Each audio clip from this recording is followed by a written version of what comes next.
We are looking at 5 scales of marketing.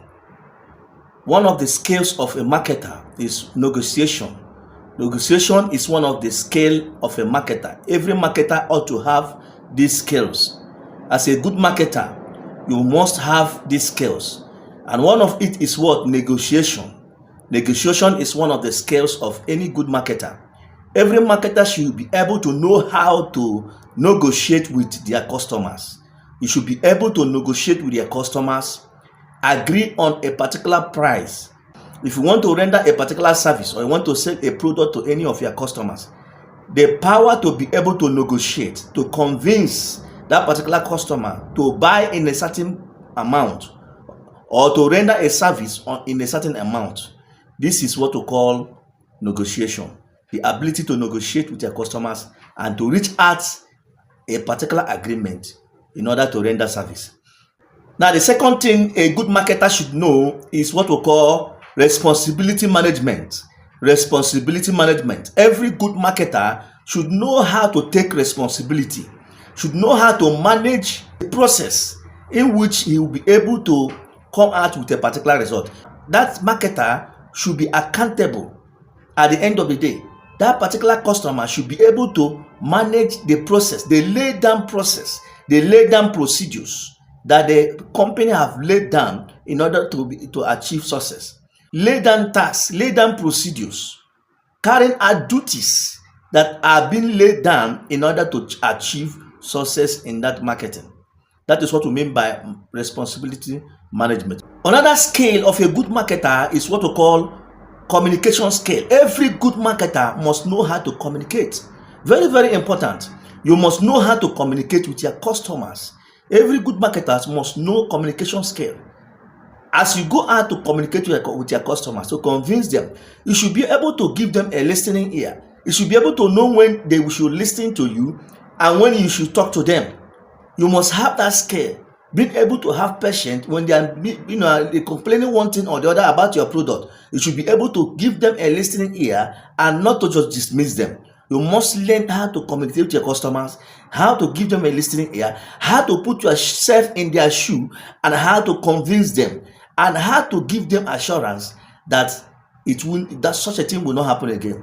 Being able to give them audience, respect them, allowing them to air their views, and then seeing how you can talk to them and making sure that you convince them to continue buying your product. Another skill a good marketer should have is public speaking. Public speaking or content creation or public speaking. Every good marketer should know how to talk to their customers, should know how to speak to their public, to speak to the publics, to tell them about his product, to convince them about the product. And a good marketer should also know how to create contents. Being able to create contents, put a camera in your front and then speaking to the camera as if you are talking to the audience. Being able to talk to the audience through social media, through, let's say, TikTok, through YouTube. Being able to create videos that will be able to convince the customers on his product. Let the world know what your product is and what the reasons why your product is better than other products in the market. You'll be able to explain to the people how your product is better than other products in the market. Being able to tell the people how they can get the product, where they can get the product, and so on and so forth.